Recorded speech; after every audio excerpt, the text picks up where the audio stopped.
بسم اللہ الرحمن الرحیم۔ ناظرین السلام علیکم ورحمۃ اللہ وبرکاتہ۔ آج کے اس مختصر سے کلپ میں ہم حجرہ عائشہ صدیقہ رضی اللہ تعالی عنہا کے دیواروں میں سے مشرقی دیوار کے متعلق کچھ معلومات آپ کو فراہم کریں گے۔ تو عرض یہ ہے کہ حجرہ عائشہ صدیقہ رضی اللہ تعالی عنہا، جسے حجرہ نبوی اور گنبد خضرا بھی کہتے ہیں، اس حجرہ میں محمد الرسول اللہ صلی اللہ علیہ وآلہ وسلم اور آپ کے دو خلیفے حضرت سیدنا ابو بکر صدیق رضی اللہ تعالیٰ عنہ اور حضرت سیدنا عمر فاروق رضی اللہ تعالیٰ عنہ آرام فرما ہے۔ اس کی چار دیواری کچی اینٹوں کی تھی، جسے سن 81 ہجری سے سن 91 ہجری کے درمیان حضرت عمر بن عبدالعزیز رحمۃ اللہ علیہ نے پکا کروا دیا تھا۔ کچی دیوار ہٹاتے وقت حجرہ مبارکہ کی مشرقی دیوار گر گئی تھی۔ اسے دوبارہ بناتے وقت کھدائی کے دوران فبدت لہم قدم کہ ایک قبر مبارک سے پاؤں مبارک ظاہر ہو گیا۔ ففزعوا تو لوگ اسے دیکھ کر گھبرا گئے۔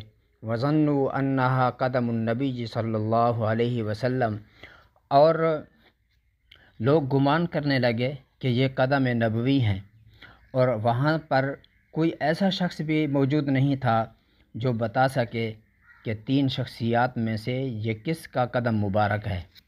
آخر کار مشہور تابعی فقیہ مدینہ منورہ خانوادہ صدیقی کے چشم و چراغ حضرت عروہ بن زبیر رحمۃ اللہ علیہ تشریف لائے۔ قدم مبارک کا مشاہدہ کیا، غور سے دیکھا تو فرمایا ما ہی قدم النبی صلی اللہ علیہ وسلم، کہ یہ رسول کریم صلی اللہ علیہ وآلہ وسلم کا قدم مبارک نہیں ہے۔ حضرت عروہ رحمہ اللہ کا یہ فرمانا اس لیے تھا کہ نبی کریم صلی اللہ علیہ وآلہ وسلم کے قدم مبارک کا حلیہ، رنگ، روپ اور وضاقتہ تو سیرت کی کتابوں میں اور سیرت النبوی میں مذکور تھا، جیسا کہ شمائل ترمذی میں ہے کہ آپ صلی اللہ علیہ وآلہ وسلم شثن الکفین والقدمین، یعنی آپ کی دونوں ہاتھوں کی ہتھیلیاں اور آپ صلی اللہ علیہ وآلہ وسلم کے دونوں قدم مبارک پر گوشت اور نرم و نازک تھے۔ آپ صلی اللہ علیہ وآلہ وسلم کے پاؤں کے تلویں یعنی پیروں کی تلیاں کچھ گہری تھیں، اور آپ علیہ الصلاۃ والسلام کے ہاتھ اور پاؤں کی انگلیاں بھی مناسب لمبی تھیں، اور آپ صلی اللہ علیہ وآلہ وسلم کے قدم مبارک ہموار اور برابر تھے۔ جب پاؤں پر پانی ڈالا جاتا تو زال قلعن، پانی اوپر ٹکتا نہیں تھا، فوراً ڈھل جاتا تھا۔ پاؤں کے صاف ستھرے اور نرمی کی وجہ سے پانی اوپر رہنے کی بجائے نیچے گر جاتا تھا، اور آپ علیہ الصلاۃ والسلام کی ایڑی مبارک بھی پرگوشت، آپ صلی اللہ علیہ وسلم کی ایڑی مبارک پر بھی گوشت کم تھا، یعنی آپ کی ایڑی پتلی تھی۔ آپ علیہ الصلاۃ والسلام چلتے ہوئے پاؤں قوت سے اٹھاتے تھے اور زمین پر آرام سے ٹکاتے تھے۔ آپ صلی اللہ علیہ وآلہ وسلم تیز رفتار تھے، ذرا کشادہ قدم رکھتے تھے، چھوٹے چھوٹے قدم نہیں رکھتے تھے۔ حضرت ابو ہریرہ رضی اللہ تعالیٰ عنہ فرماتے ہیں کہ ما رأیت احدا اسرع فی مشیۃ رسول اللہ صلی اللہ علیہ وسلم، کہ میں نے رسول اللہ صلی اللہ علیہ وآلہ وسلم سے زیادہ تیز چلتے ہوئے کسی کو نہیں دیکھا۔ کأنما الارض تطوی لہ، گویا کہ آپ علیہ الصلاۃ والسلام کے قدموں کے نیچے زمین لپٹتی جاتی تھی۔ سبحان اللہ۔ آپ علیہ السلام کے قدم مبارک کے متعلق حضرت احسان دانش مرحوم نے کیا خوب کہا تھا کہ قدم قدم پہ برکتیں، نفس نفس پہ رحمتیں، جہاں جہاں سے وہ شفیع عاصیاں گزر گیا، جہاں نظر نہیں پڑی وہاں ہے رات آج تک، وہیں وہیں سحر ہوئی جہاں جہاں گزر گیا۔ تو حضرت عروہ رحمہ اللہ کا یہ فرمانا کہ یہ رسول اللہ صلی اللہ علیہ وآلہ وسلم کا قدم مبارک نہیں ہے، آپ صلی اللہ علیہ وآلہ وسلم کے قدموں کو سیرت النبی کے ذریعے جاننے کی وجہ سے تھا، کیونکہ آپ علیہ الصلاۃ والسلام کے قدموں کا جو حلیہ وہ سیرت سے جان چکے تھے، اور جو نشانیاں وہ معلوم کر چکے تھے اس قدم مبارک میں وہ نشانیاں نہیں تھیں۔ پھر حضرت عروہ رحمہ اللہ نے فرمایا ما ہی الا قدم عمر رضی اللہ عنہ، یہ تو حضرت عمر فاروق رضی اللہ تعالیٰ عنہ کا قدم مبارک ہے۔ کون عمر؟ فاروق، عادل، شجاع، غیور، ثابت قدم اور فاتح بیت المقدس عمر۔ کون عمر؟ آقا دو جہاں صلی اللہ علیہ وآلہ وسلم کا ایک ایسا غلام جس کی حکمرانی انسانوں، جانوروں، درندوں، سورج کی کرنوں، ہوا کی لہروں، دریا کی موجوں، زمین کی دھڑکنوں اور آگ کے شعلوں نے مانی۔ یہ قدم جہاں جمتے ہیں ہٹتے نہیں، جہاں ٹکتے ہیں پھسلتے نہیں۔ یہ اس کا قدم ہے جس کے نقش قدم پر چلنے سے کامیابی قدم چومتی ہے اور اس کی دشمنی سے بڑوں بڑوں کے تاج شاہی اور بہت سوں کے ہتھیار بہادری ناکامی کی مٹی چاٹتے ہیں۔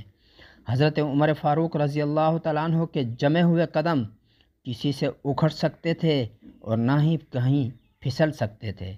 وہ جس طرف اٹھے فاتح ٹھہرے، جس طرف بڑھے جیت کر لوٹے۔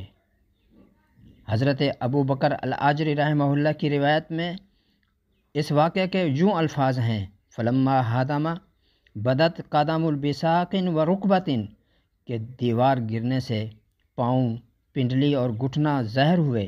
پھر حضرت عروہ رحمہ اللہ تشریف لائے، بغور مشاہدہ کیا، بتایا کہ پنڈلی، قدم اور گھٹنا سیدنا عمر فاروق رضی اللہ تعالیٰ عنہ کے ہیں۔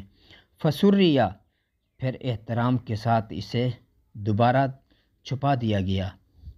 واضح رہے کہ اس واقعہ کو صحیح بخاری کتاب الجنائز باب ما جاء فی قبر النبی و ابی بکر و عمر میں موجود حدیث نمبر 1390 اور حدیث نمبر 1391 کے تحت حافظ ابن حجر عسقلانی رحمہ اللہ نے فتح الباری شرح صحیح بخاری صفحہ 6 جلد 6 میں ذکر کیا ہے۔ سامعین محترم، اس روایت کے راویوں کے متعلق بھی مختصر سا خاکہ سمجھ لیں۔ اس روایت کے راویوں میں سے ایک راوی حضرت فروہ بن معدی کرب ہیں، یہ ان کا اصل نام ہے اور ابن ابی المعرہ کے نام سے مشہور ہیں۔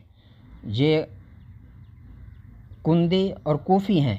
حافظ ابن حجر عسقلانی رحمہ اللہ، ابو حاتم رازی رحمہ اللہ اس کو صدوق کہتے ہیں، اور ابو حاتم ابن حبان البستی رحمہ اللہ اس کو ثقہ کہتے ہیں۔ اور دوسرے راوی علی بن مسہر ہیں، یہ کرشی اور کوفی ہیں، موصل کے قاضی رہے ہیں، ثقہ ہیں۔ امام احمد بن حنبل رحمہ اللہ اس کو صالح الحدیث کہتے ہیں، اور امام ذہبی، یحییٰ بن معین اور ابو حاتم رازی رحمہ اللہ آپ کو ثقہ کہتے ہیں۔ تیسرے راوی ہشام بن عروہ رحمہ اللہ ہیں، یہ اسدی ہیں، حضرت زبیر بن عوام رحمہ اللہ کے پوتے ہیں۔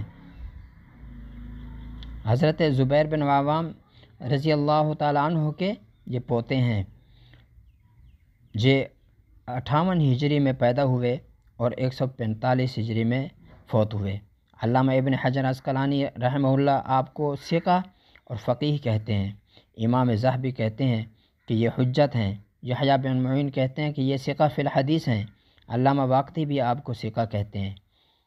چوتھے راوی حضرت عروہ ہیں رحمہ اللہ، آپ رحمہ اللہ 7 فقہاء مدینہ منورہ میں سے ایک تھے۔ یہ مدنی، اسدی، قریشی ہیں اور اسماء بنت ابی بکر صدیق رضی اللہ تعالیٰ عنہ کے بیٹے ہیں، عبداللہ بن زبیر کے بھائی ہیں اور سیدہ عائشہ صدیقہ رضی اللہ تعالیٰ عنہ کی بہن کے بیٹے ہیں۔ علامہ ابن حجر احمد بن صالح دونوں کہتے ہیں کہ یہ ثقہ ہیں، فتنوں کے دور میں محفوظ رہے، لم يدخل فی شیء من الفتن، فتنوں میں سے کوئی فتنہ ان میں داخل نہیں ہو سکا۔ ابن شہاب زہری کہتے ہیں کہ علم و دانش کے سمندر تھے، اور محمد بن سعد کہتے ہیں کہ ثقہ ہیں، کثیر الحدیث ہیں، فقیہ ہیں، عالم اور دین پر پکے ہیں۔ حضرت عروہ رحمہ اللہ 23 ہجری میں پیدا ہوئے اور 94 ہجری میں فوت ہوئے۔ والسلام علیکم ورحمۃ اللہ وبرکاتہ۔